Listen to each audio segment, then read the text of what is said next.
Jonathan from Tabuk City, Bolinao.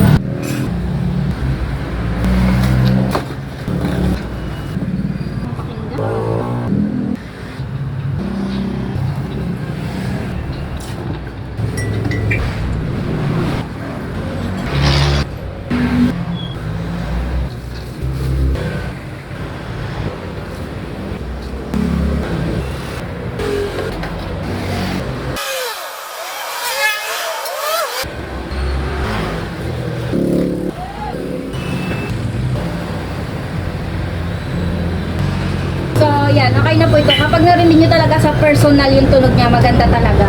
May remote po siya. Ang purpose po nito ay, yan, may mga adjustment din siya. Pero kung equalizer, dito nyo i-adjust, ay talaga pong maganda ang tunog niya. So, ito po yung order na ni Sir Jonathan from Tabuk City, Bolinao. So, thank you so much po. Bali po, paid na rin po ito. Maraming salamat po sa hindi pagdadalawang isip niyong pag-order sa amin. So, ito po. Sana ma-enjoy nyo po ito. I-prepare ko lang po ito. Bukas pwede na po namin itong ipaship.